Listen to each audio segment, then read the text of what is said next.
Yo, last week we got up here, main episode. We celebrated. We talked about it. We were elated by the fact that NBA playoff basketball is finally here. And we opened that episode by saying, we're going to do better than we did last year, in which we had historically god-awful first-round predictions. We got almost half of them wrong, which you should do better than that for the first round. We're now about 3 days into the playoffs. Are y'all feeling better about the state of your predictions as of now? I feel pretty good. Nothing that I've said has been like absolutely crazy. The only shocking thing that's happened so far is, oh my God, the Lakers lost game 1. But other than that, everything's right on track for me personally. How you feeling, Donovan? I mean, I feel about my predictions overall. I feel fine. You know, I feel fine. Maybe not the Lakers one, but maybe. That's the only one you feel fine about. We'll talk about that for sure. I actually still feel pretty decent about that one. I came up here. I said Lakers in 5. I'm still not like. Okay, we'll get to that. Super worried about that. We're going to talk at length about that because that was a very interesting first game. There's some non-believers in the Timberwolves up here. We're going to have a lot, man. Total non-believers. So, as you guys see by the title, we're going to talk about the first weekend of every NBA playoff series. We're going to kind of recap the things that happened in this first week, talk about, our first impressions of each series, how we're going to take things away from that, what we're not going to overreact to. Well, the chat's in a weird position. Let me fix this for y'all. Yeah, man. Before we get to that, though, we have some news to talk about.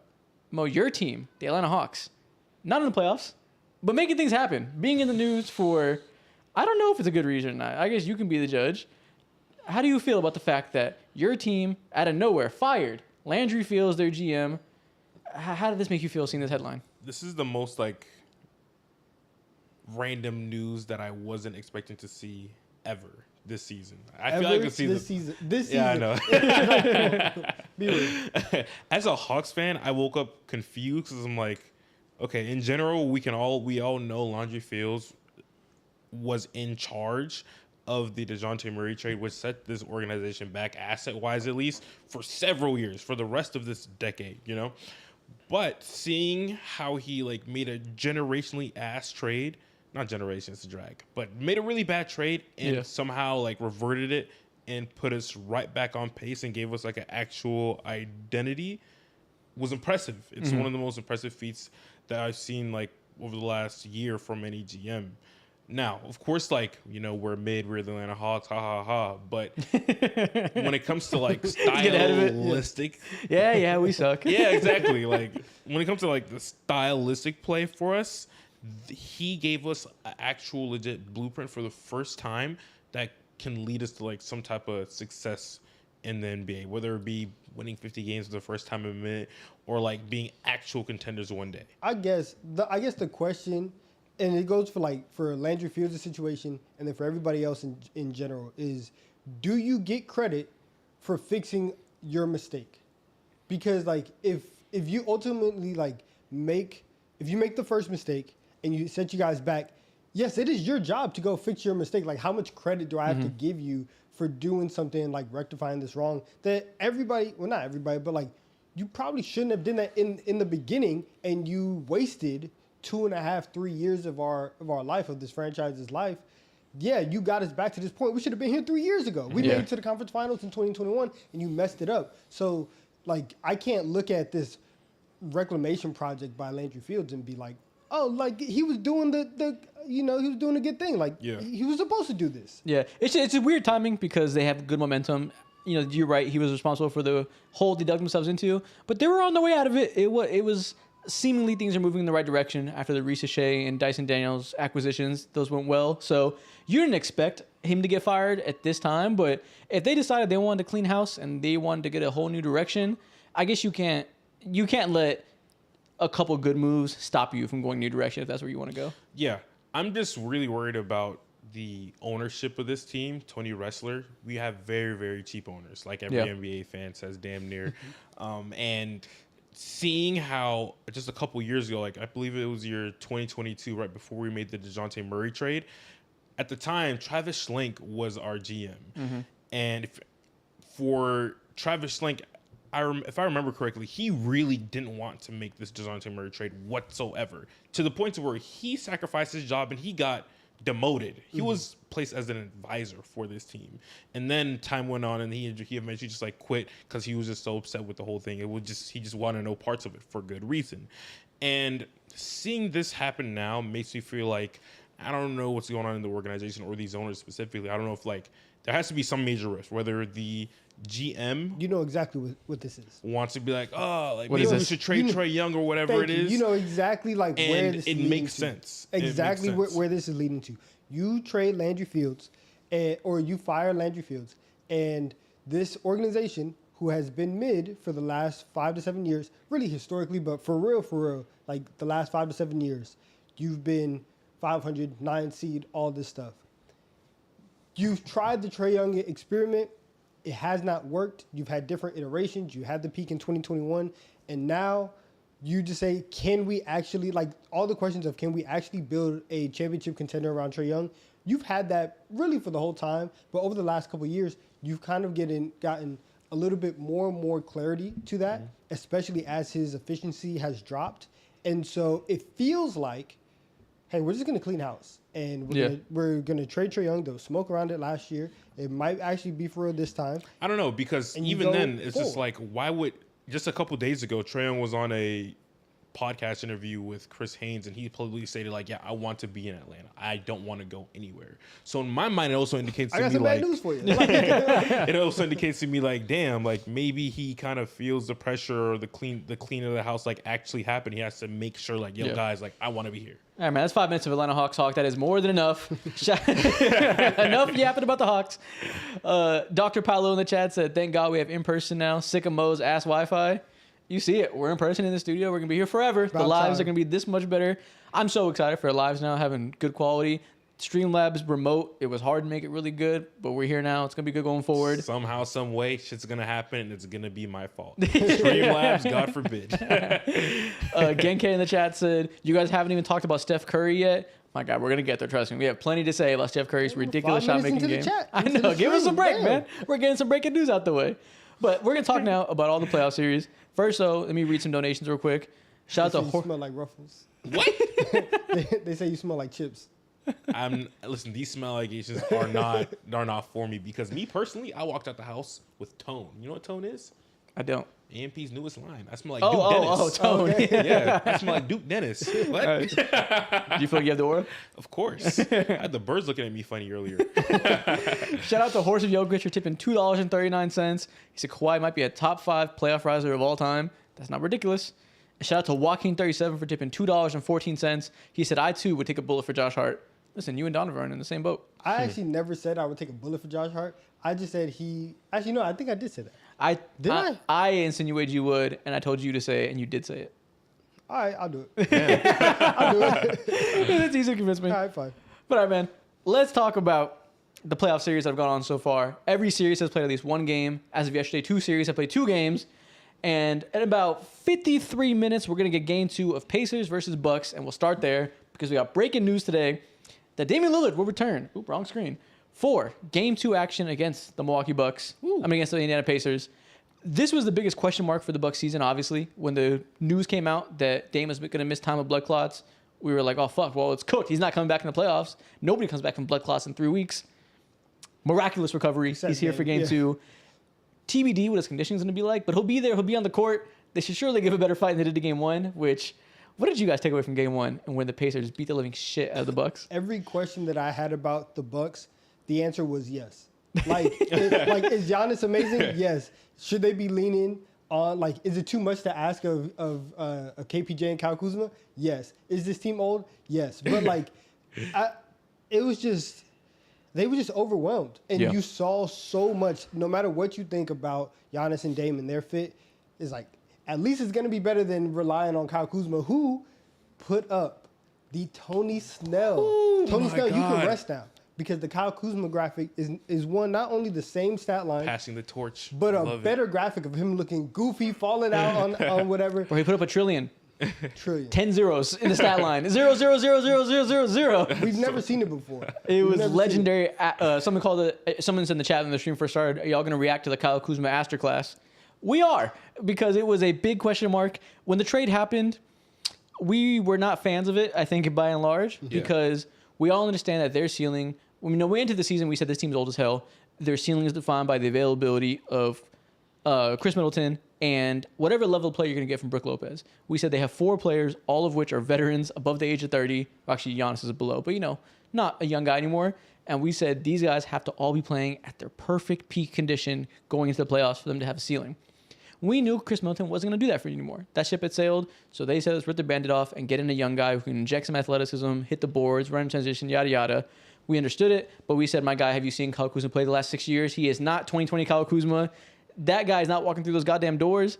And if you wanted to run a victory lap, this was the game to do it, because goddamn, he looked useless out there against this team that was running up and down the court, blitzing the Bucks defense. They stayed home a lot on Giannis and dared the rest of the guys to beat them. They said, Giannis, you're going to get your own one-on-one. We understand that. We're not going to give anybody else easy buckets. They're going to have to create for themselves.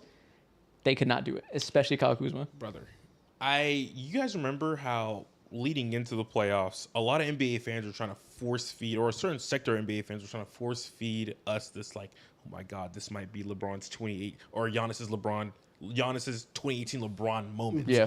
And of course, I love fairy tales. I like stories. I like cool moments.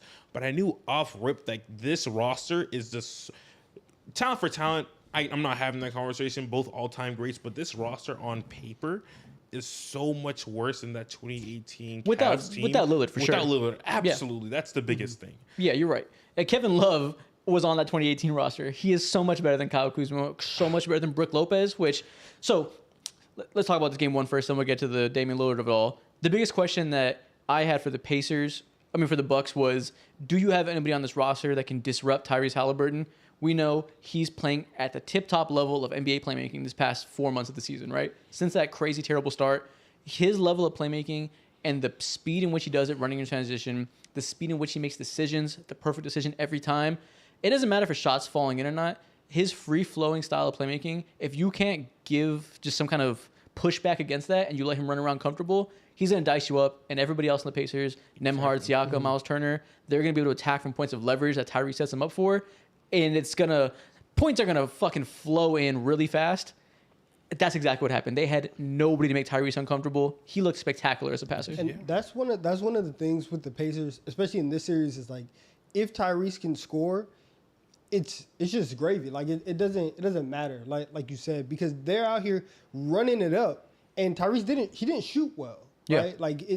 But he's still affecting the game. And so if you're Milwaukee, you hope that whatever Dame was saying on the sideline after game 1, please back it up, because somebody has to make Tyrese work. And I think with every great player, and we're gonna get to this especially in other series, the like best players, you're not gonna ever like shut them down.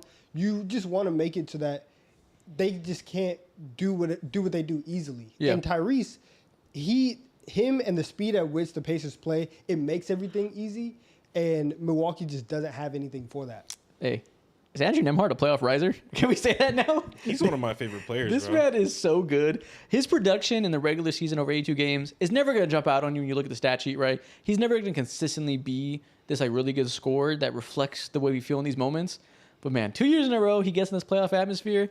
Teams game plan for Tyrese to a certain extent in the half court, and the Pacers come out and say, okay, you're going to direct your attention to him. You're going to direct your attention to Siakam. What are we going to do? We're going to attack your weakest defender. We're going to have Andrew Nembhard put his shoulder in Taurean Prince's chest over and over again, create consistent buckets.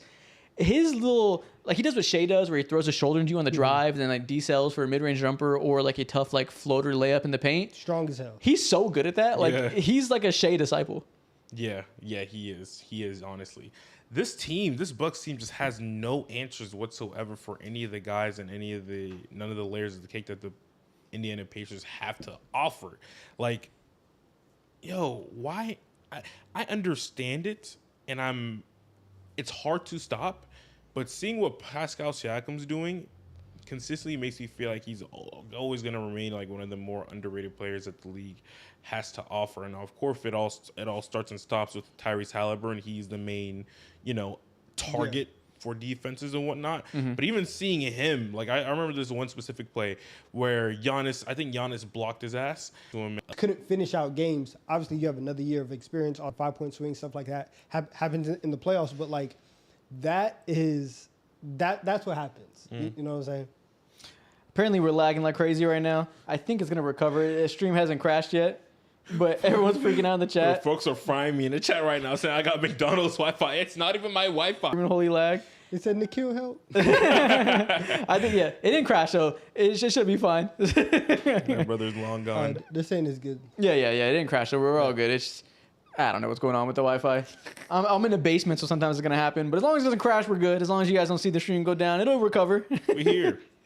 But yeah, man. So obviously, they need Damian Lillard to come back and change the just talent disparity in this series, right? They decided that only Giannis is gonna beat us, and 2 through 12 on this roster was not up to the task. They could not compete with the Pacers. Like from end of quarter 2, it was clear this game was over. They were just simply out-tasked in every way. They were raining threes, locking them up defensively and running.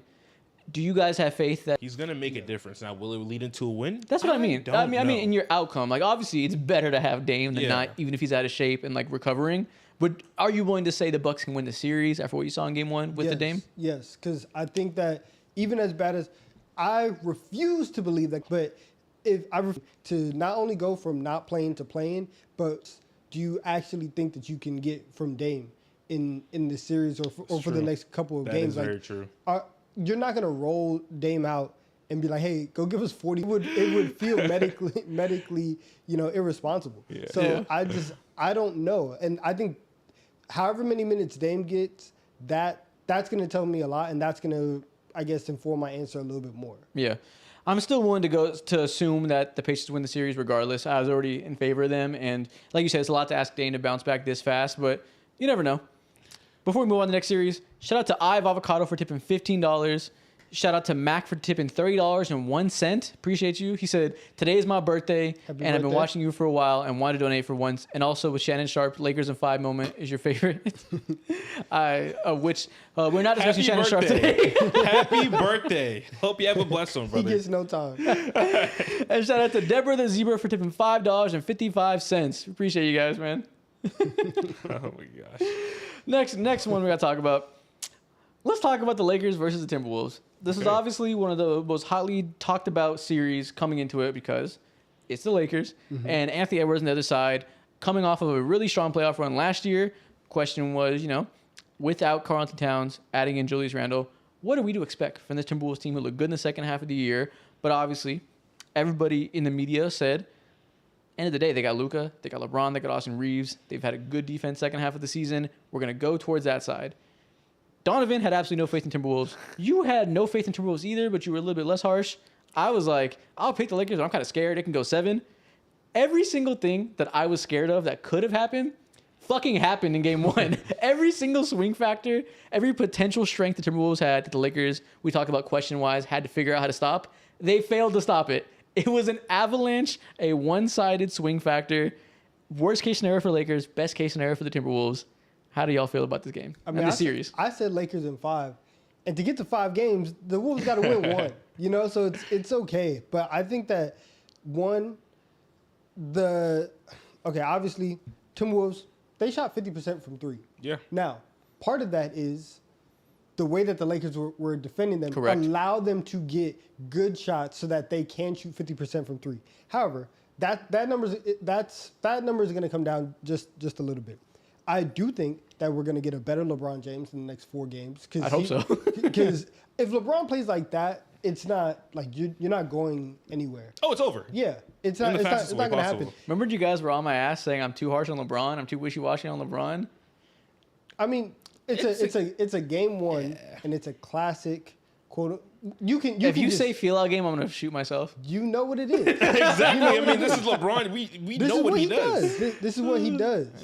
It's not complicated. I do think that even with Luka, whether or not the Lakers had LeBron and Luka or LeBron and AD, they've always operated on the premise of we're gonna have the 2 best players in the series. Yeah. That has been very, very clear in terms of what their ceiling is and what their floor is.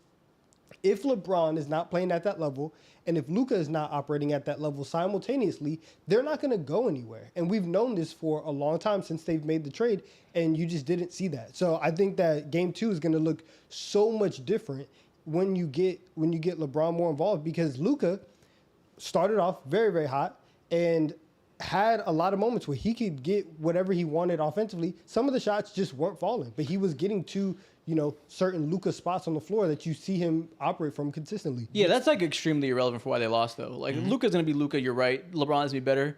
End of the day, so I had the Lakers as one of my teams on the questions. he said, fuck what you said. It's extremely No, irrelevant. no. I understand. You just got to You're catch right. yourself. Like, Luka's No, I mean to say they have bigger fish to I don't care fry. what you just said for the last 3 minutes.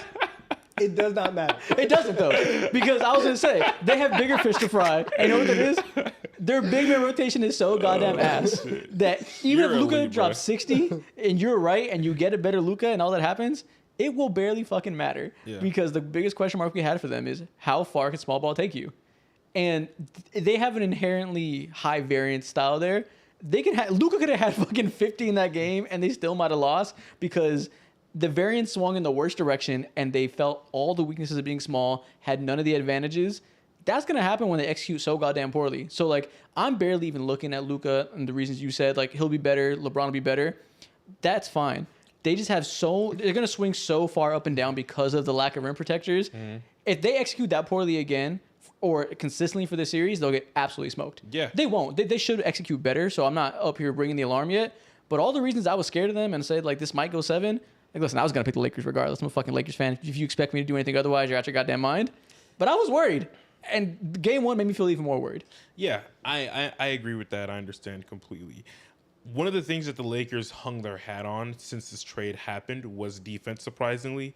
And if you take away their superpower, which obviously should be like Luka and LeBron, but if you take away like their team identity, like obviously you're going to be fried. The type of defense that they played, the biggest beneficiary of that 2 nights ago was Jaden McDaniels, bro. He is, in my mind, like the biggest X factor for the Timberwolves and with the possibilities of what their organization could turn into over the next few years. And Jaden McDaniels, I believe he shot like 11 or 13 or 14 or something like that. And he put up like the coolest, most easiest 25 of his goddamn 100% life, true shooting. Yep. What the hell? And that was not a sense. fluke though. Like, yeah, he'll shoot worse naturally. Yeah. But one of the other questions we had, or not questions, but swing factors was we know this Lakers defense in the small ball swarming style is predicated on leaving shooters open wisely, right? Picking your spots. And we said when the Timberwolves run these 5-out lineups with Naz Reid and Randall out there, they have no weak shooters to help off of. If they shoot really well, it's going to get scary, and they're going to force the Lakers to get out of that small ball look. My God, they shot extremely well. They couldn't have shot better. So it's part of it will go back to the mean a little bit. They're not going to shoot that well, but they're getting good looks. They're going to shoot above their averages if they continue to defend them this way. That's going to be what it is. Yeah, and so there's a little bit of that where it's like, yes, they are going to have to obviously make some adjustments because one, Ant was able to get downhill and not only get downhill to score, but get downhill to where he was also the one making decisions, right? Driving, kicking out, doing all that type of stuff.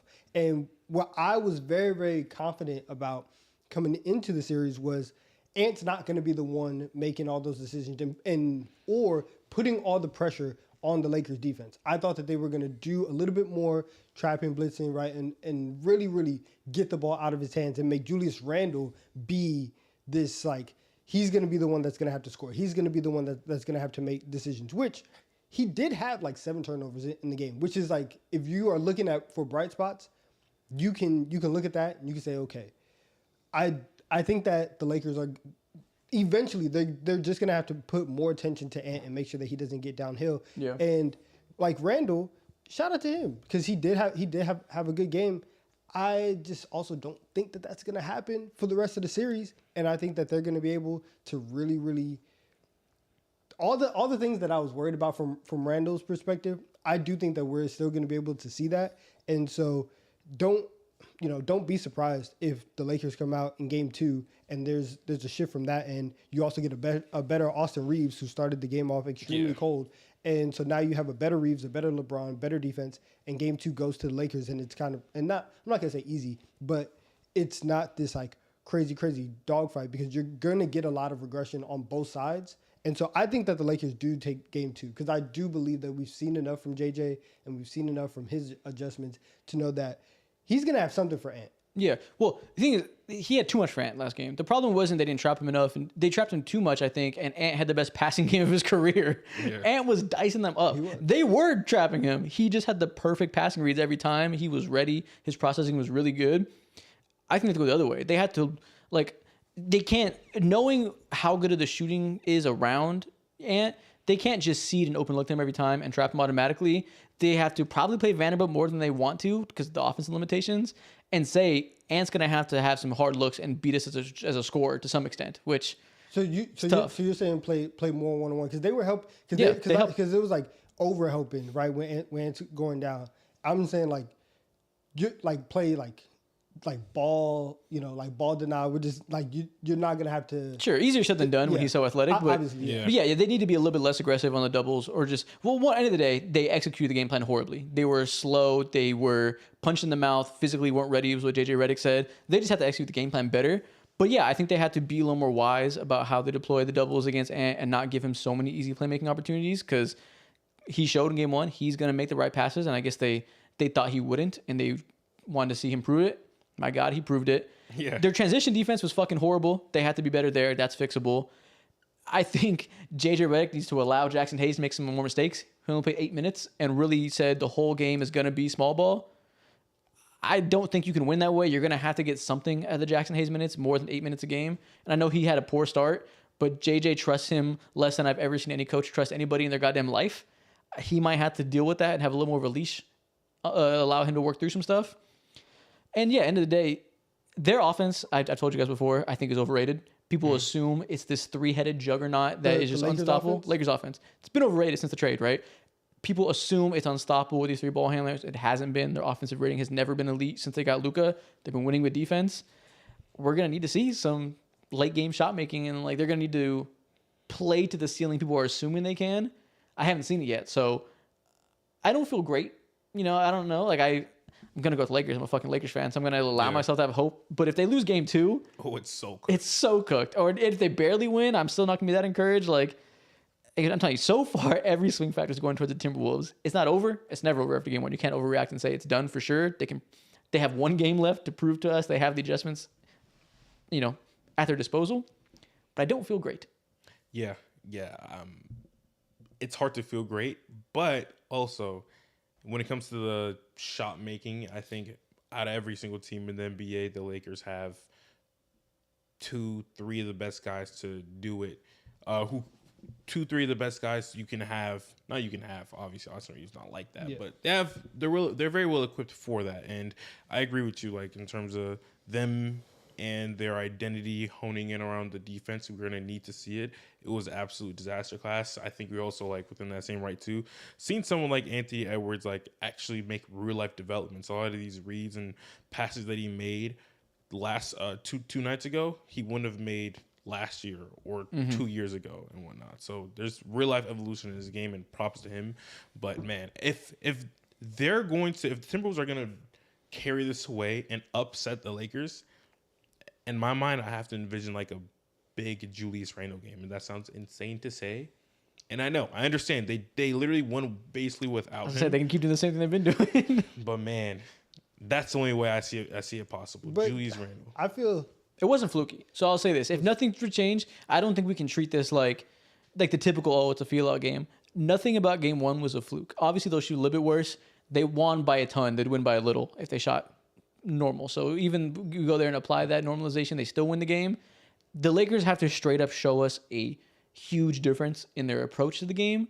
I don't think we can just assume they'll do that. We'll see. JJ is a rookie head coach. We all have faith in him. We think he's good. He showed us in the regular season he can make adjustments. We got to see it because it wasn't fluke. It was everything that we thought was a potential weakness was a real life weakness. Yeah. So I'm not willing to say it's I need to see the Timberwolves do X to win. Unless the Lakers prove otherwise, the Timberwolves should be favored to win. I smell a LeBron James 40-piece coming tonight. That could happen. All your worries will wither away. Yeah, well, see, I'm not. I hope you're right. I'm not saying it's impossible, but they need to show me before I have blind faith anymore. I gave them blind faith in game 1. I looked past all the weaknesses and told myself they'll figure it out. Go towards the best players in the world. They didn't figure shit out game 1, so we'll see. They'll be all right. They'll be all right. Maybe, but it's You better hope they'll be all right. Or else what? Like, You were wrong. okay. And how funny would it be if 2 years in a row, the Timberwolves, Yeah. 2 years in a row, we pick against them in the first round because we picked the team with the GOAT level ball handlers in LeBron and Kevin Durant and their great sidekicks. Well, obviously LeBron's a sidekick now, but the legendary player with other star ball handlers next to them. Last year's Suns, this year the Lakers. How funny would it be if they win both series because they're just bigger, faster, stronger, and punk the shit out of both these finesse teams around ball handlers? They might do it. They could. And it will just tell us that never pick a finesse team to beat the Timberwolves, that they're just going to punk all of these soft-ass teams with no interiors. There'll be a lot of parallels, I'll say that. But the Lakers are better than that Suns team in every way, so it's not over. But if it does go that way, we'll have a lot to look at. And I'm still taking the Lakers in 6 as my original prediction. Still taking it. yeah, I'm thinking it's going to go 7 either way, but I'm not. The Lakers aren't out of it. We'll see. Like I said, game 2 will tell us everything. Maybe by the time you come to the episode on Friday, maybe I'll be full on, we're fucked. But right now I am worried, but it's not over. Yeah. I'm still alive. It's going to be a great I'm game. still alive. Let's talk about the other person up here that I should be worried. Let's talk about Knicks versus Pistons. We got game 2 yesterday. Game 1, the Pistons were kind of slapping the Knicks in the face for a lot of the game. Then the Knicks had a almost like historic playoff comeback. They had like a 21-0 run, came back. Everybody said, oh, well, there it goes. The young team of the Pistons can't hold on to a lead. The grown-ups won. That's how it goes in the playoffs. And then game 2 came out, and they punched them in the goddamn face again. It looked just how it did in game 1 before they choked that big lead, the 21-0 run. How are you feeling now, seeing the series tied up, and seeing that terrible last Tom Thibodeau offense get clamped? I have a lot to say on this. Okay, go. ISO. I have a lot to say. One, in game 1 and in game 2, the exact same thing happened in that the Pistons are a young team. They choked away a lead again in game 2, right? And the Knicks should have taken the lead, but they missed a foul call on Josh. That is a clear foul. And I hate myself for what I'm about to do. Yeah. But according to the 2-minute report, it was a missed call. All right, Dale Morey. It was a missed call. And all I'm saying is you missed that call. The very next play is the shooter 3. There's that. I do think that after this season, the only thing that is clear to me after watching these 2 games is that Tibbs is not going to be the coach next year. Absolutely. That is the number one thing that is so clear because one, Cat was good in game 1. The fact that for a majority of this game, Detroit is defending Cat with wings and Tobias Harris is on him, and you can't find a way to get Cat involved outside of Cat. Hey, just go throw your shoulder into Tobias Harris. That one is a problem. 2, you've traded 5 first-round picks for Mikal Bridges. There's times where you don't even know that he's out there, and the only time that anybody really knew that he was out there was when he was missing threes at the end of the game, which obviously I want them to go in. I'm not going to blame him for that. Like, you suck this and that because it happens like that sometimes. It is whatever. It does suck because the guy that he was not 1-for-1 traded for, but you trade for Cat, you get Dante out of there, you bring in Mikal, whatever. Dante hit those shots last year. Same thing, game 2, round 1. Dante hits the shot from the top of the key to give the Knicks the lead. Mikal has 3 opportunities to do the same thing. He misses all 3 of them. Damn. That is a very, very tough sight to see. I'm having so much fun right It's now. awful. It's awful. You don't understand. It's awful. Towards the last 4 minutes of the game, as the Knicks are coming back, they are walking the ball down, and you know what's going to happen every single time. It is going to be a Jalen Brunson high pick and roll with whatever. They're going to try and find a mismatch. Nobody's going to move. Nobody's going to have a back screen. Nobody's going to have a cross screen. Nobody's going to do anything. It's going to be Jalen Brunson. He's going to have his ISO on either one of the elbows, and he's going to bang bang, do either a fadeaway or try and get the foul, which he had to do because at least in the first half. The way that the refs were calling the game was absolutely atrocious in the first half. What I will say this: what Brunson was doing in the second half, shameless. It was shameless. The foul baiting, Celebrating after getting a 3-point call? No. Come on now. he was celebrating because he got Asar out the game. It was shameless. However, he had to do it because they were calling no fouls. They had 2 free throw attempts in the first half, and it didn't come until 25 seconds left. Tibbs was right after the game. Cade was running into the lane every single time in the first half. They were calling everything. It's been touch fouls. Jalen is getting fouled on a majority of these plays, and he was not getting the calls until very, very late. So I don't feel bad about the foul baiting. But all in all, in this series, 1, do I think that the Knicks are still going to win? Yes. 2, is Cat going to have to show up, or is Mikal going to have to be very, very consistent? Yes. 3, am I 1,000% sure that Tibbs is going to be able to figure out a way to do that? No. And so, like, if they're not going to do this off of just straight... Goddamn. If they're not going to score off of just, we're better than you guys, because out of the top 6, 7, 8 guys, after Cade... Everybody on the Knicks is better. They're all better. So, like, I'm just going to have to go get a bucket, and we're just going to have to win like that. And outside of that, what the Pistons have going in their favor is Cade is awesome, and he has this, like, bigger frame that allows him to get downhill, do all these stuff. And, like I said before, everybody on that team is ready to fight. They're all very, very physical. Isaiah Stewart wasn't even playing this exactly, game. But they are all very, very physical. They all have insane, unlimited amounts of dog. And right now, the Knicks need to respond with some dog of their own. And so it's dog and it's talent. If the Knicks lose this series, or if this goes to 7 and they barely win, this will be one of the most embarrassing performances I've seen from a top 3 seed in several years. This is disgusting. Coach Tom Thibodeau, leave the game before the game leaves you. I'll say that. He is a defensive-minded coach that does not currently have an elite defense. And we could say that's because it's anchored by a Jalen Brunson-Cat pairing. That probably makes it very, very hard to have an elite defense. So maybe he doesn't have the personnel to run what he wants to run and get the most of his strength there, right? When I say he is the worst offensive coach in the NBA, I don't know if I'm exaggerating or not. I might be. There might be somebody out there. Maybe Doc Rivers is worse. Maybe some other olds are worse. I think Tom Thibodeau has the least inventive, most vanilla, cookie-cutter offense in the NBA right now. Can I say, the way that the Knicks play offense is exactly the way that I play 2K. Wow. I'm not, pick and roll. I'm not 2K. I do not play 2K a lot. What I do is I get a very athletic player. Normally I get the Bucks, and Giannis is scoring 70 every single night because I'm calling a pick and roll and I'm getting 70. I'm playing run and dunk man. That is how I play 2K. The Knicks play offense the same exact way because it is very predictable. You know exactly what is happening. And the reason why we think of Brunson so highly is because he is perfect for this, because his tough shot making ability brings it to a certain level. Yeah, so it's oh my goodness. They have a top 5 scoring. I'm shaking. They have a top 5 scoring guard in the NBA. They have the best shooting big man in the NBA. They have 3 wings to varying degrees who can handle the ball. And when I say handle the ball, I'm not saying put Josh Hart in a pick and roll, put OG Anunoby in a pick and roll, but they have secondary ball handling ability that if you run them off of screens, run them through inventive actions, get them running downhill in the short roll, making reads, they can do more than a typical fifth option can do as ball handlers and passers.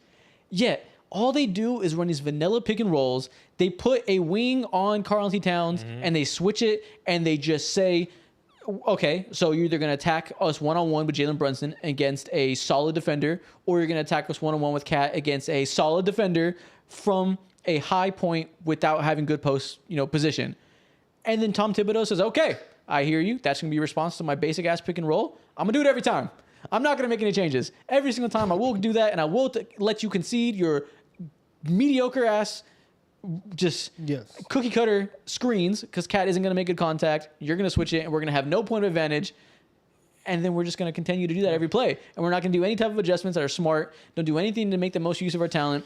Mikal Bridges, everyone's getting mad at you for being a disappearing act. And I would like to say that you should you should get really mad at Tom Thibodeau because he's to blame for making you sit in the corner and make some shit happen. Tom Thibodeau Tibbs might punch back. I don't know if this is going to end well for Mikal. I think I was going to say you should punch a wall, but but Mikal Bridges is left out to dry, getting no interesting actions ran for him. Nothing interesting is ran at all. You know what's so interesting? You guys didn't even say the name that I've been waiting for. You mentioned him. OG Anunoby, what the fuck happened? Yo, when Jalen Brunson was out, he has to run around guarding Cade for 40 minutes because Mikal can't do it. Mm-hmm. Mikal is too. Mikal is just too light to guard Cade, and the all defense DPOY level Mikal, we've all accepted that that's gone. So the only person on the team who has the quickness, the speed, and the strength to guard Cade is OG. Now, OG is making him work, and Cade is a great player, so he's getting buckets as well. And everyone's going to point to last night and be like, oh, OG was getting cooked. Look at game 1. OG was making Cade work, and Cade didn't have a great game because of the physicality that OG was putting on him. But because you have Jalen running every single action, because you have the offense all on him, you're putting so much pressure on him and asking OG to do all of this that if OG is not, scoring 20, 22 a night, which if you are asking, think about what you are asking OG Anunoby to do. To go be DPOY and then go score 25 points. You are asking him to be prime Kawhi Leonard. And that is just unreasonable to ask of him. And even the defense that he's playing, it's fine. It's okay. You're right. I agree with you. I'm not even asking him to put up 20, 25 points. More so, this criticism is angled towards Tibbs. I've been saying for a minute now, dude should be... His job is going to be on the line. I've been saying it over the last 2-3 months or so. But shout out Kate Cunningham. Moments like this happening. We're talking about the Knicks failing. How do you see someone like OG Anunoby go do what he did, average 20, 25 points a game when Jalen Brunson's out and you don't implement any of the all-around changes that this team has made? He had one card. Listen, the Knicks had one card to get OG activated. They played it last night. It didn't work. And now we're going on to game 3. I don't know if certain people are going to get on flights and be in Detroit like that. So I don't know if OG is going to go off for 28. They have to. They one have to be more creative offensively, which at this point in the season is just not going to happen. 2, everything, and we can start talking about Detroit in this point because 1. Everything that the Knicks were last year, Detroit is right now. Detroit is so much more physical. Detroit is dominating them on the glass. Even without Isaiah Stewart last night, they out-rebounded them by 14, 15. It's embarrassing. They're getting so many more offensive rebounds and second chance opportunities that it's okay if they are missing a couple shots because they can follow it up. And so they are bringing a level of physicality that the Knicks they're not ready for, and they haven't responded to it yet. And so when you talk about getting free throw calls in the first half, and that was a big storyline, yes, I do think that the refs weren't good, but also Detroit was putting a lot of pressure on the defense. They are going downhill. And so whether that's Asar going downhill, Cade driving and kicking to Malik, who's knocking down shots, Tobias Harris, who apparently has buckets again, they are doing everything that they need to do in playing Piston basketball. And so once you get past, game 3 is going to be very, very scary because once you get past these first 2 games where the Knicks 100% should be up 2-0 right now. Yeah. You've gotten the young team collapses and you should have won and you should have defended home court and you didn't. They are now going back home. They got the split. It's going to be the first time that this Pistons team is expected to win a playoff game in 17 years. The crowd's going to be rocking.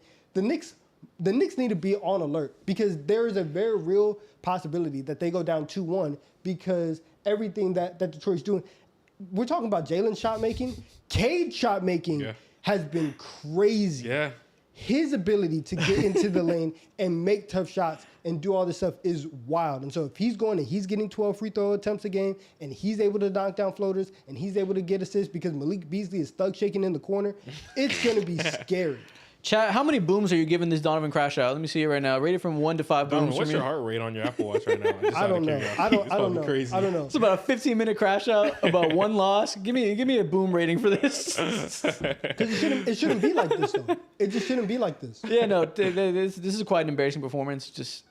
Yeah, they suck. But shout out Kate Cunningham. The Pistons are doing what they need to do. They're mucking the game up, doing what is needed to capitalize on this lackluster offensive performance. This second game, that spin was ridiculous. Yeah. That Asar spin is the fastest spin I've ever seen in my life. Same, yes. Cade Cunningham, especially in game 2. We had 8 bench points, by the way, in game 2. Yeah, that's what's going to happen. Campaign played 4 minutes or something. I know Dick's talking. 20, so he had 3 fouls in 4 minutes. I guess so, yeah. Let me talk about Cade Cunningham. Every time it's about to prop Cade Cunningham up, it's, by the way, the Knicks also suck at this. Cade got downhill and abused that cat drop this past game. Yeah. If he's gonna get downhill like that and have that kind of free throw rate, Wait. that is exactly the one thing that Cade is lacking in his game is consistent rim pressure. We thought it was going to be a big limiting factor from him. This year, he had enough short mid-range threat and better passing, better shooting that he made up for it. But he's still not the best rim scorer in the league, efficiency-wise. My God, if he got to play Cat every game like he did in Game 2, he would be a top 5 player in the world because he was destroying the rim. That's a very encouraging sign. I think it might be more about the Knicks than it is him. But regardless, seeing him have that clear, aggressive approach when he knows the team is a weak rim protector, big development. Huge development, man. After this series, we're going to have a lot of interesting, damn near nasty conversations about Cade Cunningham. And I think people are going to look at Jalen Brunson and be like, yeah, buddy, that top 10 player conversation for you is probably going to be expired really soon. And Which is stupid as hell.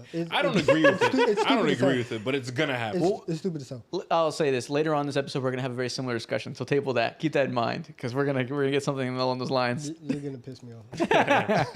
Next thing we're going to talk about. Let's move on to one of the most exciting series. Warriors versus Rockets. Game 1. This game was literally everything we could have possibly expected to be. Everything we came up here and said it would be, it was.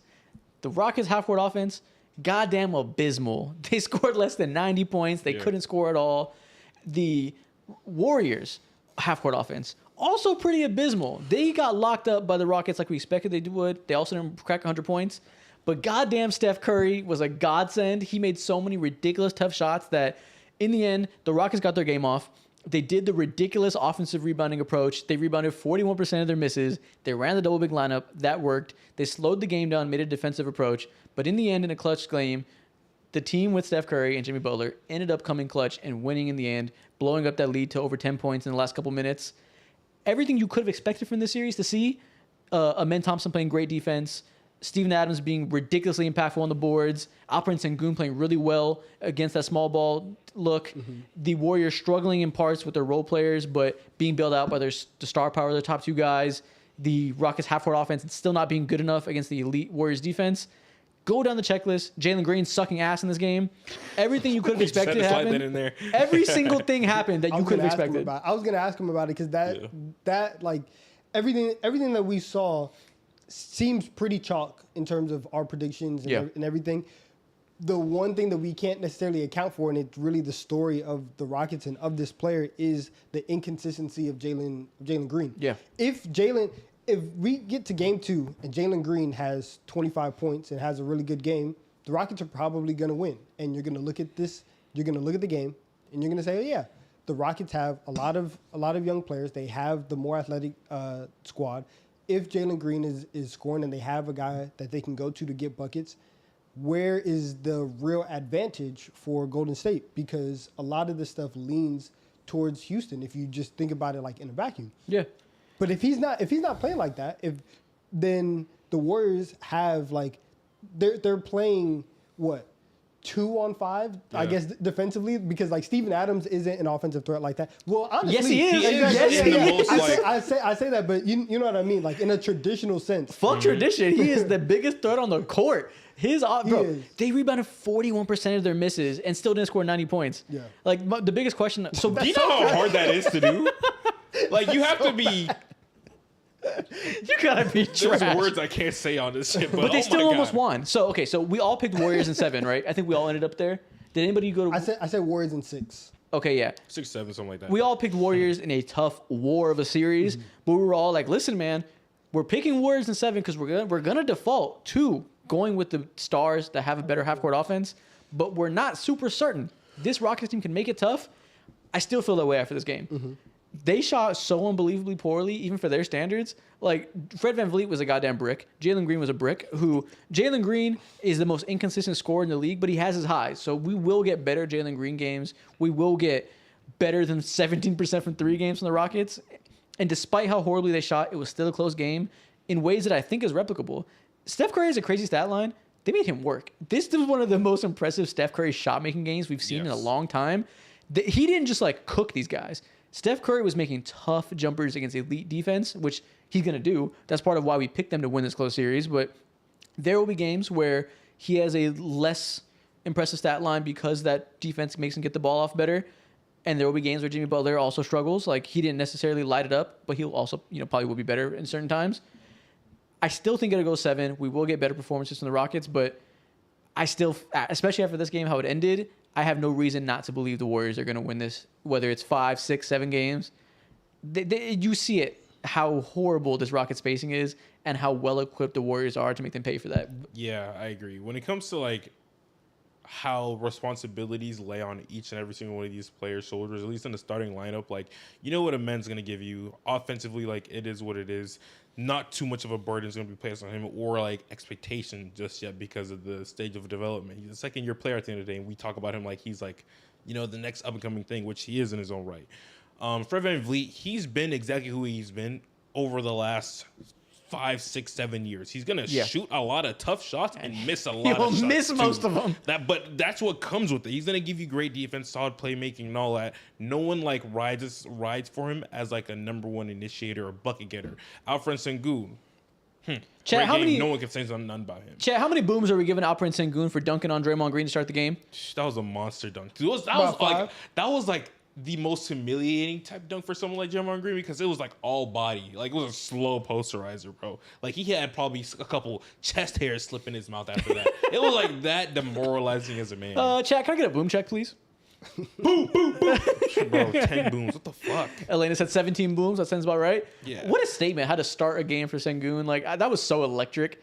And shout out to Sengun. He played well in the worst offensive environment ever. They played the 2 big lineup with Amen Thompson out there at the same time. So 3 non-shooters. And listen, Sengun did what he could. They made it work, But that's not going to be able to work against this team. I actually disagree. But I was going to say, they made a comeback playing big. But you know what they did? They had Jabari Smith on the court. That was a huge difference. His shooting made a big difference. It's going to be hard to play Sengun, Adams, and Amen. But in that lineup, when they came back in the third quarter, they had Jabari out there, and they had enough shooting, and they made that comeback. They had to lean on that. They took Jabari out the game to close it. They went towards the starting lineup. Clearly was a mistake. They lost that lead. They got flooded in the last couple minutes. Jabari Smith better play a lot of minutes in game 2. This lineup, when I saw it, I was like, there's no way. This is just the biggest lineup of all time. It's crazy. Like, you're playing Jabari, Sengun, and Steven Adams. It's just it's so big. And so that's why I do think that it is viable. And I do think that for Houston, especially against a defense like Golden State, where they're so sound and they're so good, and they've always had this great defensive infrastructure, and you have a DPOY on the back end in Draymond, the one place that you can absolutely not only exploit them but dominate in terms of like one of their weaknesses is their size. Mm-hmm. And the fact that you can come back from 20, the fact that you can really, really make it tough and make it to where Moses Moody has to make a shot. He's the one who has to make shots to kind of keep them at bay. I do think that Houston can consistently go with this double big lineup and out rebound and out physical Golden State and get wins that way. I really think that can be like. I agree, and that's the crux of why we think this is going to go 7. Like, it did work in part. They just need to be real careful about who's the ancillary parts next to those bigs, and there has to be enough shooting. There just has to be. Like, we talk a lot about how Draymond and Jimmy are so smart and so good at diagnosing what you want to do, and they win defensively despite not having quite as much perimeter talent with IQ with these guys.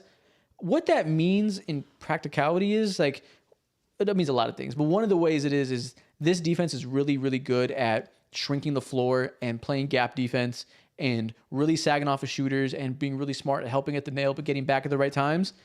This team is way too good at that specific skill set for you to play a lineup with one shooter out there.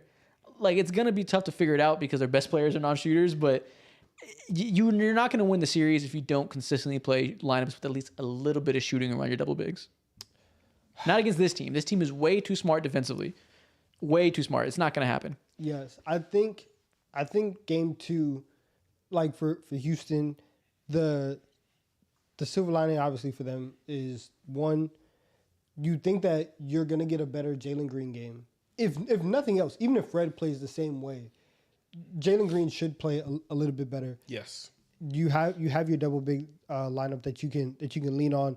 Steph Curry, the shot making was absolutely insane, and so even if you say that he's 10% worse, there's ways that you can get back into the series and get and get it back to 1-1. I don't know. I think that like Golden State, they're just so smart. This is another case where they're just also like the older veteran team. Yeah.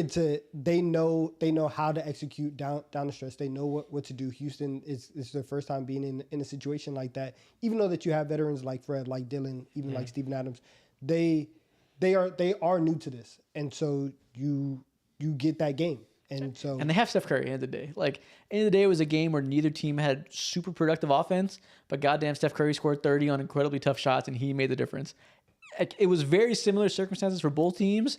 Jalen Green is your leading scorer. He shit the bed. Steph Curry is your leading scorer. He put on a masterclass. Like, end of the day, that was the defining factor. We can point out a lot of other things, but as expected, that star power made the difference. Yeah, I agree. I'm so interested to seeing. I don't know how great Steph Curry is going to play next game. Obviously, it's a tall task to ask him to drop like 31, 32 again back to back. But more so, what I'm looking at is the other guys around him, the Moses Moody's of the world, the GP2s of the world, the Quentin Posts of the world. Guy Santos. Yeah, like all these guys. I want to know who's going to be the third, fourth guy to give them an extra like dose of scoring if Steph Curry or Jimmy Butler isn't able to like give them a Herculean effort. That's like the biggest thing for me for the Warriors going into game 2. Yeah, and you know what? I feel better about Steph Curry giving Herculean efforts than I do Jalen Green coming out and lighting the world on fire. Yeah. But you're right. That'll be the swing every game is which star guard is going to be able to do enough to make up for all the other just defensive struggles that the other team gives. I agree. All right, man, let's talk about the other Western Conference game that is in the middle of this bracket. 4-5 matchup. The other series we have 2 games of now. Clippers versus Nuggets. We came up here and we said this is going to be the closest series in the playoffs. Naturally, it's a 4-5 game, so it should be, right? It is living up to that. I think we all went Clippers in 7. I believe I went Clippers, yes, in 7. Did you? No, I think I took I wanted to go Clippers in 5, but I think I went Clippers in 6. Okay, we all expect the Clippers to win a hard-fought series. I may have said as a joke at the very end, Clippers in 5. Yeah. We all expect the Clippers to win a hard-fought series. They either go 6 or 7, or maybe 5 if you're expecting Donovan's scenario where Kawhi just kills them. But it was supposed to be a 7-game war. They should be up 2-0 right now. Facts. Exactly. Or they could be down 0-2 because it was 2 insanely close games. And I guess that's the point of this, is that it has been everything we thought it would. In game 1, the Clippers were winning for almost wire to wire. Then in the end, the Nuggets win by a way that I did not expect this Nuggets team to win games. Simply wanting it more and having more dog. They won that game by hustling their asses off in the fourth quarter. Russell fucking Westbrook giveth and taketh away, and god damn it, he giveth this game. He got some clutch steals, made some clutch threes and let them open. We'll ignore the mid-range jumpers that came in between that, but he came clutch when it mattered most, and his dog and the intensity that he brings permeated, and they won that game when they really shouldn't have. Yeah. Then game 2. Similar things happened. Dog wasn't enough because Kawhi Leonard had one of the best scoring games of his fucking career. How are y'all feeling about this war? Bro, so far I think these two teams are so unbelievably close in terms of like competition-wise. Obviously, it's a 4-5 race. Yeah. But the biggest thing that I've seen between these two teams, which is like a swing factor, is the turnovers at the end of the day. Game 1, I think the Denver Nuggets had like 20 turnovers or something. Oh no, the Clippers had like 20 turnovers or something like that compared to Kawhi had a lot the of Nuggets like 11. And Kawhi had a lot. The script was flipped this last game. Like if you look at the stat sheet, I believe the Denver Nuggets rebounded the living shit out of the Los Angeles Clippers. They also hit more threes than them. But the biggest outlier that like screams out, oh, you guys really didn't come as part of this section was the turnovers. So I think that is very interesting, and I think that's been the telltale story of this team through like the closeness of each and every game. It's like you have to play perfect basketball. Whoever makes the least amount of mistakes fucking wins. We got someone in the chat glazing us with ChatGPT, and it's hilarious. Keep looking at what TW34 says. He's doing ChatGPT glaze. But no, you're right. It's very close. Outside. Stuff like turnovers is the story, the difference. Like game 1, Kawhi really struggled as a playmaker. They made him turn over a lot, and he didn't look great. He didn't look terrible, but he didn't look fantastic. Whereas James Harden put up a fucking fantastic stat line, and it wasn't enough. Game 2, just Kawhi was just an entirely different person. It was a shot making, I said masterclass earlier, I think that's what I said. Only way I can describe it. It was a perfect shot making game from him. He abused the Jokic drop, abused his size advantage against other players, and that was a big difference. But we can't talk about this series without talking about the Zubac versus Jokic matchup. That has really been everything. Obviously, Jokic is going to get his points, rebounds, assists. He's goddamn Jokic. This was a bad triple double for his standards this past game. It hasn't been easy. He almost had a quadruple double with turnovers, and it was not a good performance for his standards. He looks tired. He has to do everything. They lost the game because he turned it over the last possession. When have you ever seen them lose a game because Jokic makes a bad decision? He's overtaxed right now. He's overtaxed, and this is something that we've been seeing consistently throughout the entirety of the season for them. It's nothing new. And earlier in the year, who's on the screen? Why is DeAndre Jordan on the floor in a playoff game? It's ridiculous the situation that they're in. It's crazy. Margins are nasty. Oh, speaking of centers, we didn't expect. Ben Simmons looks fucking dope. He looks so good in this role as a backup five in this small role. He moves really well. They've been doing these aggressive hedging defenses that are giving their guards trouble because he's mobile for a big man. He's really good rolling on the short roll. He can still run really fast and defend pretty well. Like, obviously he's not Ben Simmons of old, but in this small role as like a backup small ball five. Dude, shout out to Ty Lue for that. Shout out to Ty Lue making Ben Simmons look the most useful that he's looked over the last 3 years. Yeah, putting him as a center. And yeah, that excites me for future. If they get past this round, that excites me because they'll play the 1 seed if they get out of this, right? They'll play OKC. That excites me because you're going to have to give them some kind of special looks against Shea. Having a five that's that switchable, that's a good wrinkle for a contender to have. Yeah, this team is just so... I wish the Nuggets had that. I wish the Nuggets had any big that was of that variety defensively. Man, tragic. But this game right here, one of the most hilarious things that I see between also game 1 and game 2 as well is I believe MPJ was really subbed out. I think he played maybe 14, 15 minutes or something like that. Limited minutes in game 1. And that's when we had the Russell Westbrook experience, which ultimately led them to lose. No, they won. My bad. Which ultimately led them to win. Great win in the most sloppy way possible. Mm-hmm. And this game over here, MPJ seemed like he was much more engaged. Hit a lot of great, timely, clutch threes. And in turn, Russell Westbrook's minutes were reduced. This is just a coaching masterclass that we're witnessing right now. And Ty Lue, of course, is doing Ty Lue things. And I feel like at the end of the day, it's going to lead them to come up top toward the end of the series. Shout out David Adelman. Dude, this team felt dead in the water. Mm-hmm. Their vibes were so bad. Their defense was so abysmal. The effort was so poor. All the reports we got out of their locker room just sounded like they were all not giving up, but there were some cracks and one punch and the shit would have shattered and they would have all given up and thrown the white towel in. David Adelman put some new life in them. You mentioned the benching of MPJ in game 1. That takes some guts to do. He's willing to do that. He's willing to play the best players, and a lot of times it's been Russell Westbrook. And this game, MPJ played better. He's willing to make tough decisions. He's clearly inspired better buy-in from them. He made them be able to flip the switch that everyone says contenders need to be able to flip. Jokic said before they fired Mike Malone, I don't think there's a fucking switch. I think you are who you are. Yeah. Jokic said that. It looks to me like they flipped the goddamn switch. This is by far the best effort defense they played really all year. I hope David Adelman sticks around because it's looking encouraging so far. Jokic also said that the Beast was most dangerous when it was vulnerable, and here they go looking good. I agree with you though that Ty Lue has been doing his thing coaching, especially because it's very clear what the series is coming down to because all these games are going to be very close.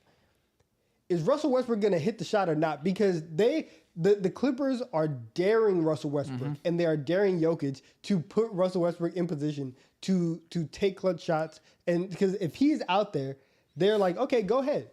Go ahead. Yeah. And so oh yeah. But last night they made him do that. And he saw he had 3 threes. In game 1. They've done it in the same. That's what I'm saying. They did it in game 1. He hit the 3 and then they was like, do it again. Yeah, exactly. I dare you. We talked about this in the group chat. That was one of the most cold-blooded, just aura hype moments I've seen from a coach. Yeah. Ty Lue left Russell Westbrook open, down 3 with the game on the line. Or they're up 3.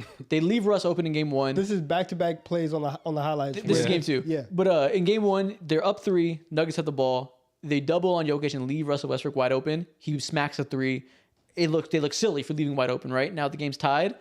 And then the next time down, he does the exact same thing again. He says, I fucking know Russell Westbrook better than anyone. Do it again. Show me twice. God dang. And what did he do? He got the shot wide open. He hesitated. He fucked up. He dribbled. They turned it over because he overthought it.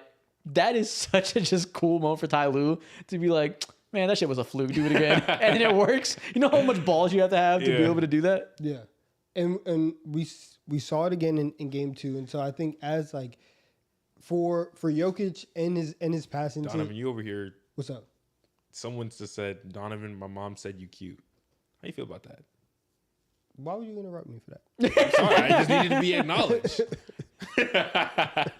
He said, of all the things that interrupt me, this is what you draw my attention to. Hey man, it is what it is. But so I do think though that the Clippers through 2 games, while the games have been close, I've felt better about them after each game.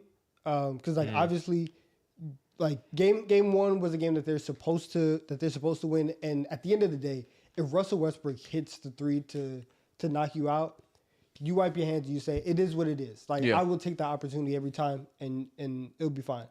The fact that you get Kawhi Leonard playing like this, which nobody ever really doubts if Kawhi Leonard can reach this level. It's always just the idea of, is he going to be on the floor to do this? And everyone talks about, 2019 Kawhi. Let's talk about 2021 Kawhi. Like that version of Kawhi. We can even talk about 2023 Kawhi in the Sun series. He's done this plenty of times. And so if he's going to have that type of shot making, and you're going to get a better game from Norman Powell, and something that the Clippers haven't always had, but you have now in Zubac, which is a legit, like, great player. Like, that's a different wrinkle than you've had before. Shout out to James for tipping $10 6 minutes ago. He said the Grizzlies will never score 100 points in this series. It doesn't feel like it at all. Appreciate you. And did I miss anybody else? Shout out to James. He tipped 41 minutes ago. He tipped $3. And shout out to Deep 3 Fan for tipping $1. We missed those. Shout out to Vincent for $5. And I have Avocado for $15. We appreciate all y'all, man. That's all the series that have been really close. Let's do a speed run real quick through the 1 and 2 seed matchups. In the West, Holy OKC beats. I don't even know if belt to ass is even like correct for what we saw the other day. Beats them by 50 points. My God. Another thing needs to be said. Absolute smackdown. We expect the Thunder to sweep. I should beat him with my belt. you lose by 50. Come on. That's terrible. Out East, Cavs versus Heats. Cavs won. It looked how it should look. I don't have anything to say about that. They're also going to win in 4 or 5 games. And then Celtics versus Magic. Similar story to what we talked about. Magic don't have enough firepower. They're not going to win these games. But shout out Paolo Banchero. We said all we want to see is Paolo Banchero cook. He cooked first game. That's all we want to see. We want to see the Magic have. He's a hooper, man. All we want to see is he's a bucket getter. That's all that matters. Is Paolo look good and continue to get those reps, continue to show and learn from the hard coverages you're going to see against the best defense in the Eastern Conference. First game, it looked really good. Just continue cooking. That's all that matters. You're not going to win any games. Just cook. Playoff riser, Paolo Banchero. Franz Wagner, please help your boy out. Exactly. We keep it that short. Yep. And with that being said, it's on to the next thing that we're going to finish this episode off with. I saw on Twitter, not on Twitter, on one of our comments that somebody said react to hot takes again, which we haven't done in a long time. It's been a minute. It's been a long time. So I made a community post and I asked you guys for your best NBA hot takes pertaining to the playoffs. So today we're going to react to your best NBA playoff hot takes. We're going to grade them A through F. I can't find mine, but these guys have their little things that have the grades on them. We'll hold it down. We'll give you guys all of the correct judgments. And chat, I want you guys to tell us, among your peers, among your chat friends, let us know how good these takes are. Yeah, man, let's get started. They're all pertaining to the playoffs, like I said. First off, we got this guy, T12, says, the Clippers are the second best team in the Western Conference. Great defense along with a pretty good offense with healthy Kawhi being a top 10 player in the league. James Harden is still very good. Powell got all-star considerations this season, and Zubac is a top 40 to 50-ish player. Do you guys feel like this is a good take? Are the Clippers the second most dangerous team out there? You know what? I'm feeling really good about this. I'm feeling very good. I'm giving this an A for a hot take. Mo's giving it an A as well because it's true. It's true. The idea, best case scenario for the Clippers is you have James Harden who can set the table for everybody, and Kawhi Leonard is just the Terminator, and he is going to dominate from the mid-range, play good defense, and you're just going to eat like that. They check off every single box that it takes to have a competing team, a championship level team in the NBA today. You got Kawhi Leonard who could easily be like top 5 player. I don't know where he ranks in that conversation in the playoffs, but he is highly up there. Well, if he plays James like he did Harden. in Game 2, he's certainly high up there. So Yeah, that would make him very high. If that Exactly. You got James Harden, who is Averaging 40 points on like 70%. ridiculous. You got it. Probably number one. It doesn't even make any sense. You got James Harden, who is one of the better point guards in the NBA today, and he's in a role in which where he's not forced to consistently give you like 25, 20 points a game even. All he needs to do is set the table up on a consistent basis and hit timely threes here and there, and he does that perfectly fine.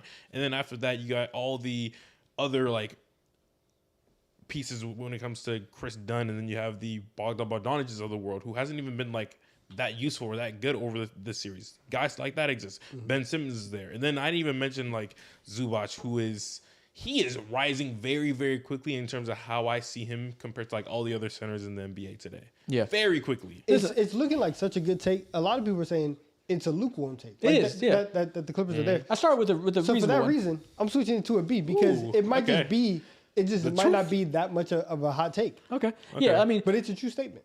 we'll see. Obviously, the other teams that people took super seriously out there, number 2, it's like the Warriors, the Lakers, and maybe the Timberwolves. We'll see how the Lakers look in Game 2. Maybe that we'll see. But after Game 1, it's looking shaky. Yeah. The Warriors have to deal with a ridiculous war with the Rockets. So it's fairly safe to say this for now. Okay. That's an easy one, though. We started off tame for a reason. Let's move on.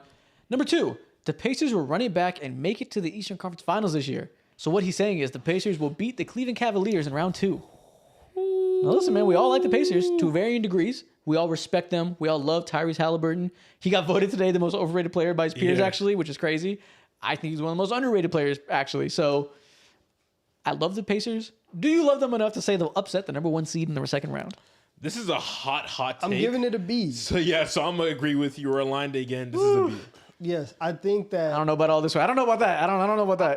I'm giving it a B just because I think that if Tyrese is playing at this level, like you said earlier, Andrew Nembhard, playoff riser, and Pascal playing at a solid level. I'm lying. This is just dumb. I got to give this an F. Sorry. Yeah, I was gonna say you gave it a B because it's audacious. That doesn't mean it's right. I don't know. Like I can't give it that high of a score. I can't do it. It's not impossible. If you want to give it a C, the Pacers. If anybody was gonna upset the Cavs and you had to rank the most likely teams to do that, the Pacers' frenetic style of play and how wide open the offense is, you can't hone in on one player. Like against the Bucks, if you can stop Giannis, that gives you some satisfaction that you can stop the rest of the offense. I don't feel like there's one head you can cut off the snake here that makes it super easy. They're just going to be a tough team to deal with regardless. Obviously, they don't have the talent of the Cavs or whatever, but maybe there's a world in which a team like that can upset them and get them uncomfortable. It's not impossible, so I can't give it an F. Shit's not higher than a C or D though. They're not. I'm not going to pick the Cavs. I mean, I'm not going to pick the Pacers. If I'm this not was gonna to pick the Pacers happen, either, but then like Donovan Mitchell's leg would literally have to fall off. I'm not talking about no ankle roll. I'm not talking about no like Paraplegic. fucking hip abductor, whatever the fuck. Like his leg has to fall off, and as long as he's intact, Brisket. he can win Off the bone.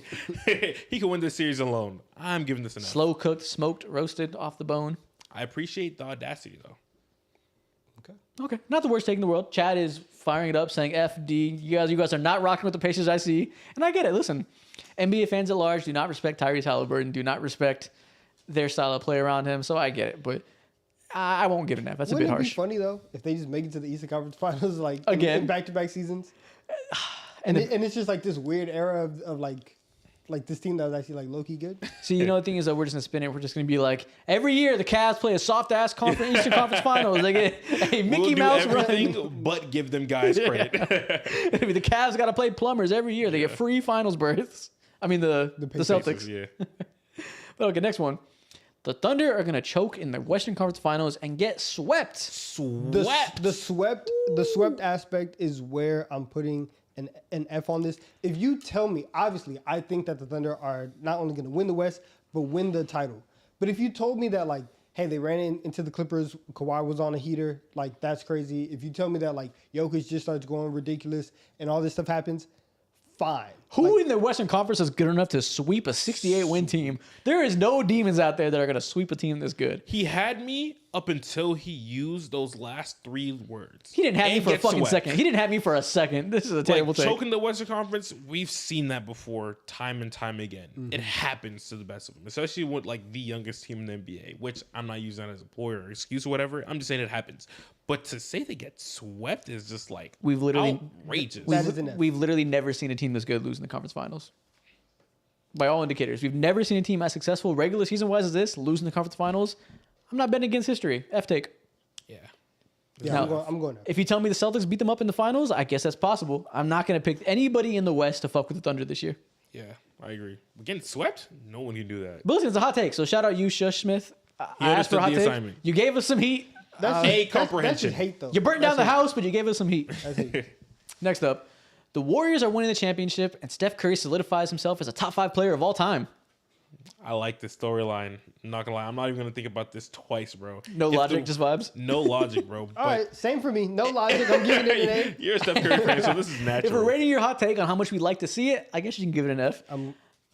Wait, no. On how I mean, much you like to my see bad. it? An A. I meant to say an A. But once again, I am not picking anybody out west to fuck with the OKC Thunder. Not even the championship equity of the Warriors. Not even playoff Jimmy. I'm Right. not picking against the Thunder. But as a hot take, this is a very good hot take because if the Warriors were to slip into the Western Conference Finals and even the NBA Finals, of course it will be shocking to us, but it's not like we wouldn't see this coming because they've literally shown us to be one of the best teams that the NBA has to offer since the Jimmy Butler trade happened. So Yeah, if they won the finals, they would have to go through either one of the best teams like that we've ever seen in the Thunder, a team that is kind of on that pace in the Cavs, or the defending champion in the Celtics. Like you're gonna have to go through a combination of those 3 teams, and if Steph Curry and the Warriors do that, is that enough to put him like top 5 all time? That's a lot.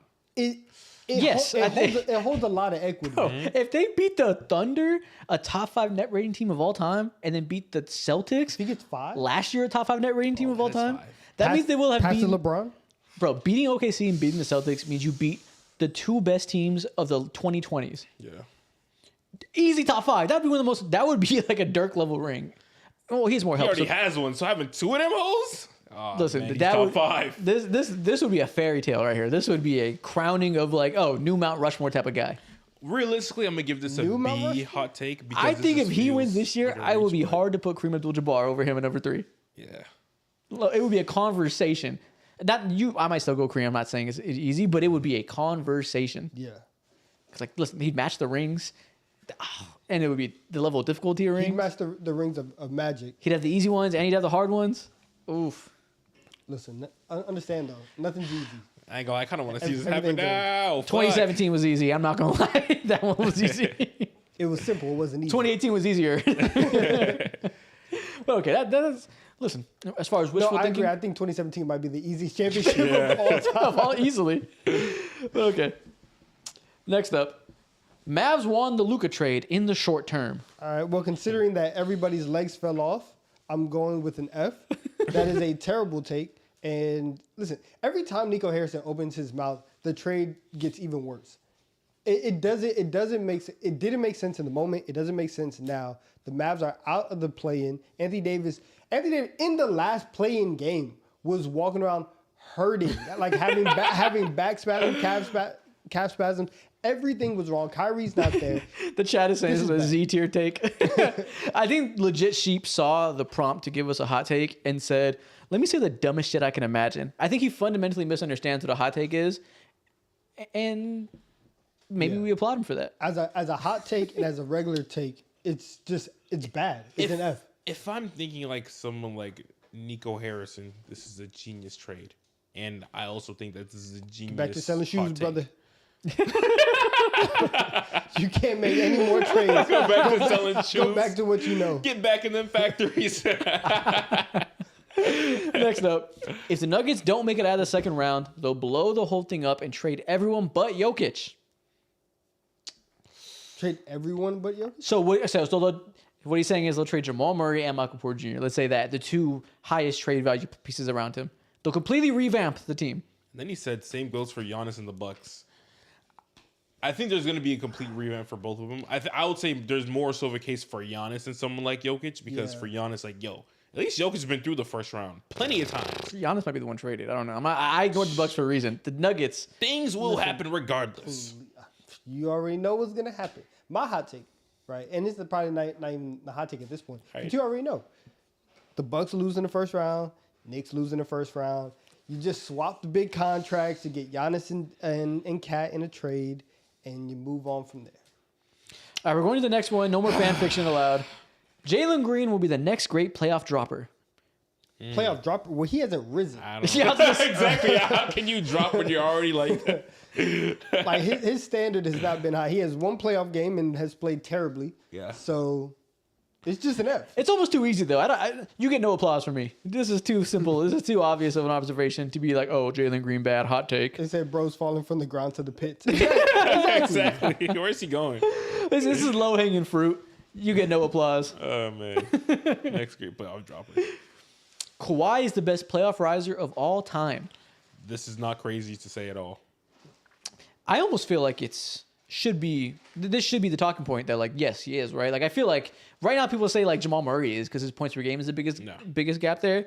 In terms of actually getting shit done at the highest level with the highest responsibility, I feel like it has to be Kawhi. Yeah, especially and the riser part of this conversation is so pivotal because it's just like what he does outside of the playoffs is just so, man, he's never been in consideration for winning MVP whatsoever. He's not that type of guy.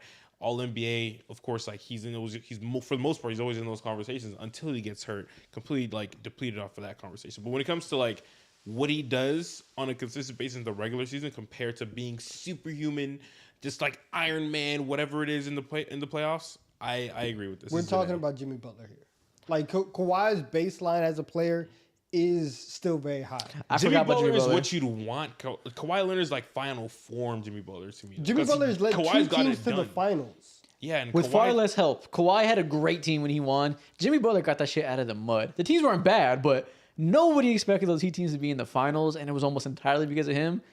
You're right. Maybe it is Jimmy Butler. But can I call you the best if you've never gotten it done before? Yes. It's about the gap and how much you rise, not to the height you rise. It's the biggest difference. Exactly. Okay. It's Jimmy Butler. And also there is the whole, in the few series that Kawhi Leonard has the ability to rise, he has risen. The other ones, I don't know. Everyone just acts like the bubble didn't happen. Like him and Paul George didn't blow a 3-1 lead. Yeah. It wasn't great.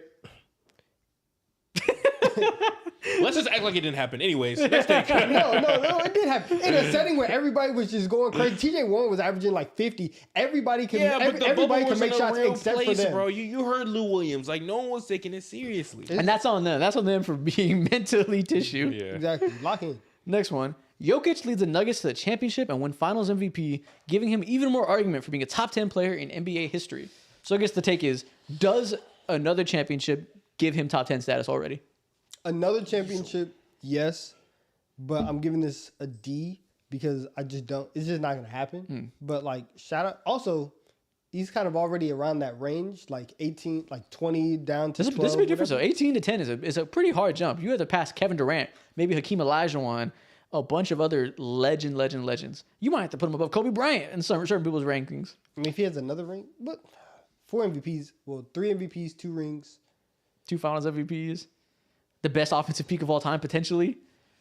It's hard to keep that out of the top 10. Now, listen, we don't think it's going to happen, so we're ignoring that part of this hot take. We all think this is bullshit. They're not going to win. But if it were, would you be willing to put him to that level? Oh, easily. I think, me personally, I would put him to that level. Is it easy, though? Like it's easy to say that, but you really think about it. Top 10 is still very, very hard. I think we all have, like, Kobe, Hakeem, KD is, like, 9 through 11. Or we're missing some other people they might put above KD. But Kobe and Hakeem are probably 9 and 10. I think I had KD at, like, 15. Whatever. Yeah, you fucking hate KD. I had him worse than that, I think. Oh, I had him like 13. But regardless, would you put him above Hakeem Olajuwon and Kobe Bryant? Man. With another ring, again. That's tough, right? It's tough. I guess if the take is giving him more of an argument. Well, yeah, of course he has more. Like, yes, that's cool. However, I don't want to think about this right now, so I'm giving it Exactly. This hypothetical makes me sad. Next one. OKC sweeps the entire playoffs and becomes the greatest team of all time.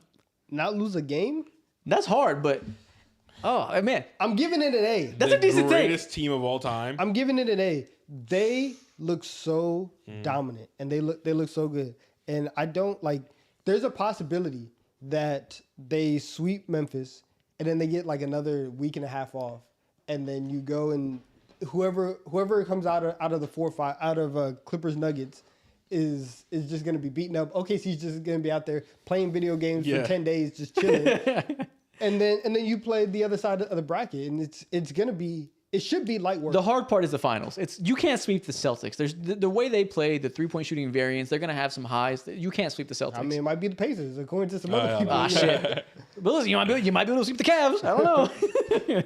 Probably not. But listen, can they win every series in 5? I think that's very They'll realistic. sweep the Cavs. Not playing. I'm playing. This is very admirational. I like. Listen, for a hot take, I don't think that's crazy.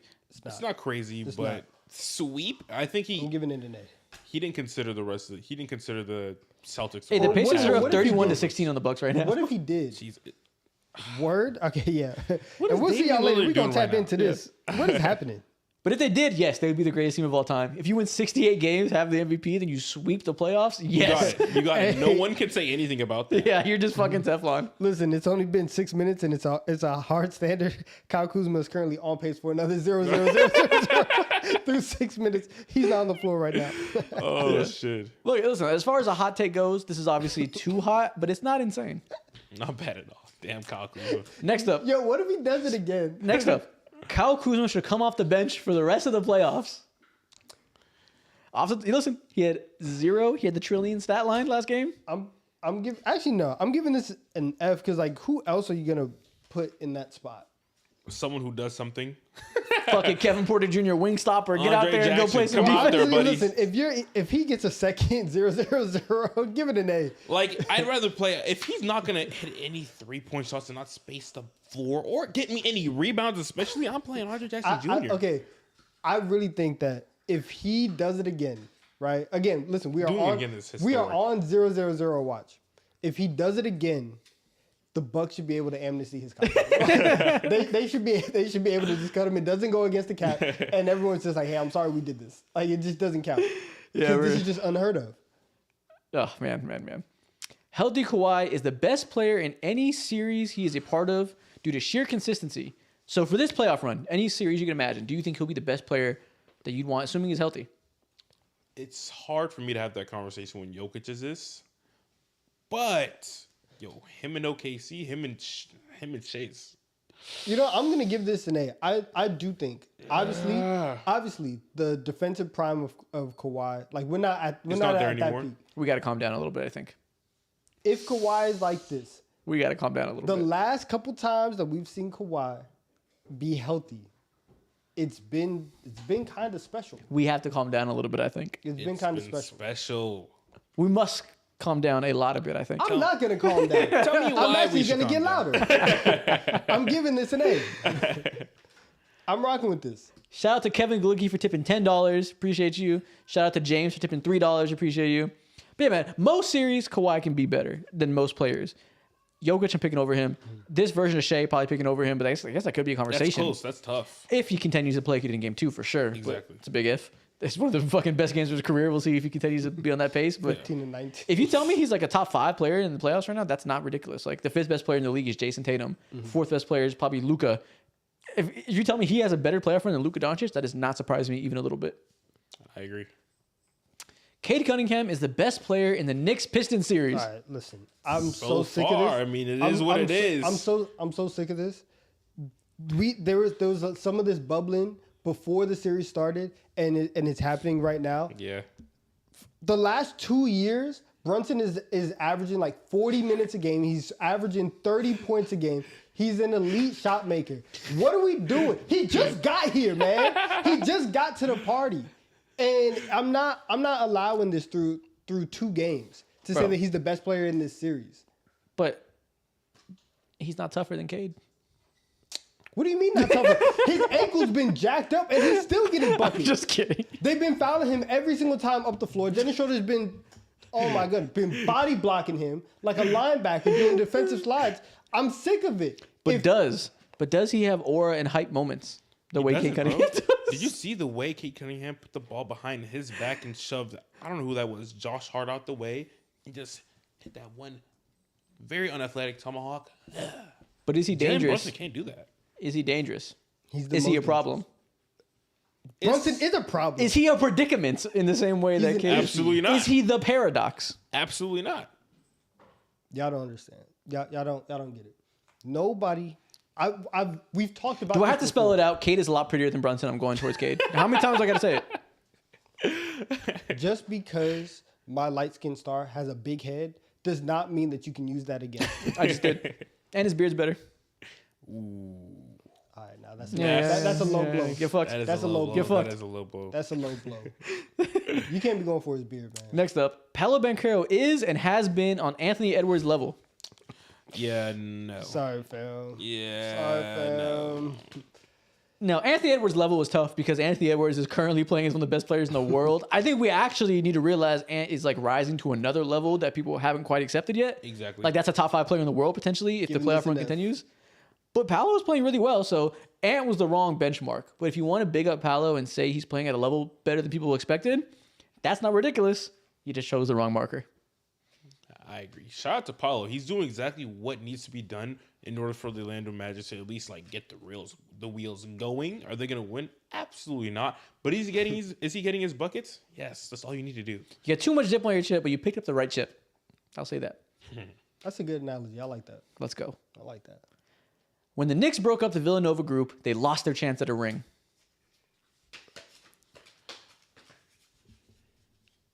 This is an A. This is an A. I think when you trade, this is so sad. They had the best vibes going into the offseason. You had already traded for Mikal before you traded away Dante. Chat's giving this an A. Yeah. It is because the one thing that we've said all year long, and I don't want to harp on it too much because it's going to make me sad, but like we've talked about obviously the defense and like Cat has done his job. Harp on it. No. He's done his job. He's played as well as you can like reasonably ask him to play. It's just hard to create a solid defense. And so for a team that had a very, very like tough defensive minded identity last year, that hasn't been able to be replicated with Cat and Brunson. And so yeah, that was tough. So I'm giving this an A. I'm giving this an A because They can't in be turn Boston. with this Villanova group I'd be shocked. being broken up, you also lose a lot of your But I also flexibility still believe. asset wise and shit, and they're now like locked in handcuffs with Mikal Bridges and the 5-6 It's not first round Mikal's picks. fault, though. It's not his fault. It's not his fault. They just like bit way too hard and invested way too much into him. This is an F take. There was no championship window no matter who they traded for. It was always fake. Cut the stream. I think Shit doesn't matter. They weren't going to win regardless. You know what, Julius Randle, Cat, don't give a fuck. It was Celtics in 5 either way. you know what? Initially, I was about to say I disagree for other reasons, but I like where you're headed towards. Yeah, they weren't beating the Celtics either fucking way. Jaden McDaniels is the third best player between the Lakers and the Timberwolves. So Ant, Luka, Jaden Are McDaniels. you stupid? It's a hot take. I'm giving this an F. Obviously, the conference. Like, so who is Austin Reeves to you, man? That's my biggest question. Don't even get there. It's LeBron, Luka, Ant. That's the top 3 in the series. Shut up. Austin Reeves versus Jaden McDaniels? I don't know. All right, that's cool. If we're That's not talking about the that's game not- one, that's Jaden not the McDaniels, third then best. okay, we can have a conversation. Oh, yeah, this is obviously a bad take. But listen, it's bold. Shout out you. If you would have said fourth, then maybe we could have had a conversation because that would have been Reeves versus Jaden McDaniels. But LeBron could be 50. I don't think anybody's picking Jaden McDaniels over LeBron. Yeah. And that's the last one we got today. That's all the hot takes we had. I don't know. Wasn't terrible. A mixed bag here. You know, the title of the video that when we clip this out was going to say best and worst hot takes. I think we had a good mix. Yeah, exactly. I think chat was actually cooking in some of them, and this might be the best dose of hot takes that we've gotten from these guys. Probably. Yeah. A lot of times. A lot of times these hot takes make me question, some people's intelligence. that didn't happen. Oh, it still today. did. It still did. That's true, that's That one Mavs one for sure. But it didn't happen as much. Sure. And that's progress. There we go. And that's the end of the stream, chat. We appreciate y'all. We got to move on. We got to go watch the rest of this Pacers-Bucks game, catch up what we missed. We got to watch the OKC Thunder beat down the Grizzlies, hopefully in Game 2. Thank you, Horsey Jokic. Thank you, Horsey Jokic, for $2 more. Wait, real quick. Nope, end of the stream. I'm just kidding. Go ahead. Kyle Kuzma still has 0-0-0. If you're watching the, we'll see y'all later. Keep up with the Kyle Kuzma Damn. stat We're on line. zero watch. We're on zero watch. Kyle Kuzma watch. Fuck.